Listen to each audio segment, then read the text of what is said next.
Di sebuah hutan lebat yang jauh dari desa manusia, hiduplah seekor harimau gagah bernama Sura.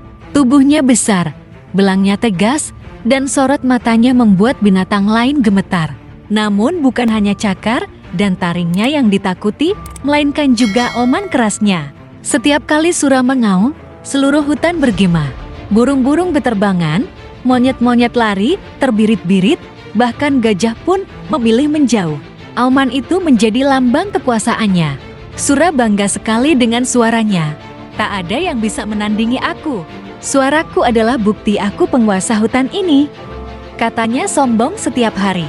Namun karena terlalu sombong, Sura sering menggunakan suaranya bukan untuk melindungi, melainkan untuk menakut-nakuti.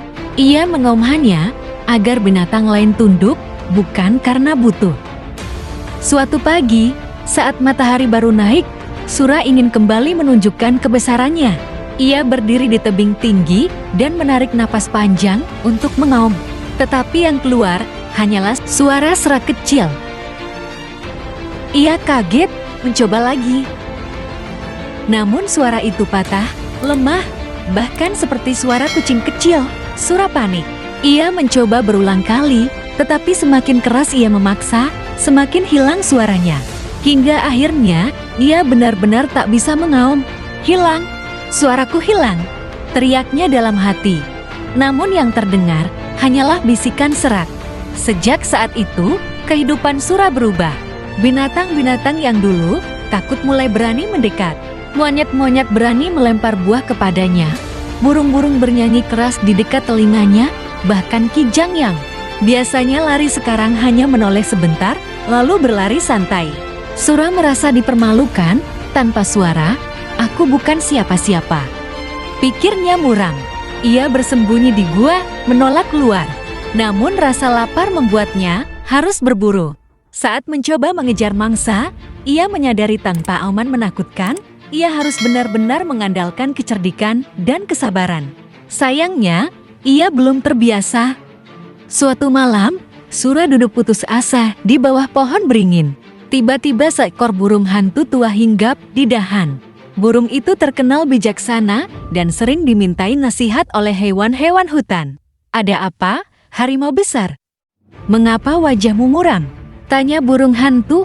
Aku kehilangan aumanku, jawab Sura dengan suara serak. Sekarang semua meremehkanku. Tanpa suara itu, aku bukan penguasa lagi. Burung hantu menatapnya lama, lalu berkata pelan, Sura, mungkin inilah saatnya kau belajar. Selama ini, kau terlalu bangga dengan suaramu. Kau kira suara keras bisa membuatmu hebat, padahal yang membuat pemimpin dihormati adalah kebaikan hati dan kebijaksanaan. Sura terdiam, kata-kata itu menohok hatinya. Hari-hari berikutnya, Sura mulai mencoba hidup berbeda.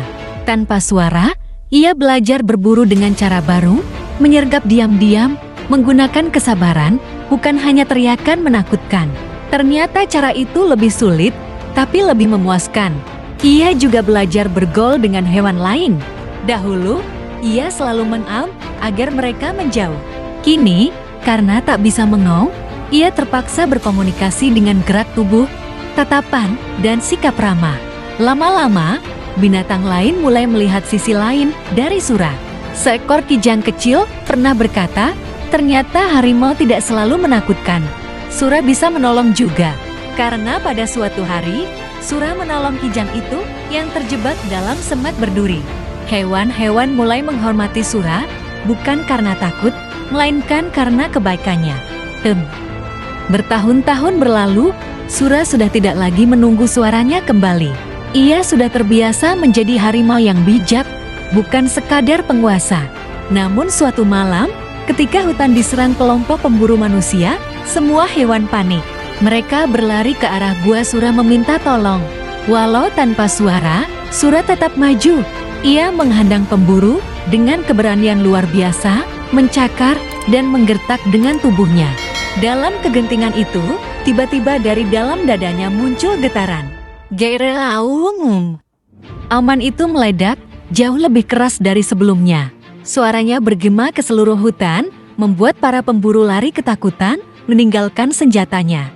Hewan-hewan bersorak, namun Sura hanya tersenyum. Kini ia paham suaranya kembali bukan karena ia sombong, melainkan karena ia benar-benar membutuhkannya untuk melindungi hutan.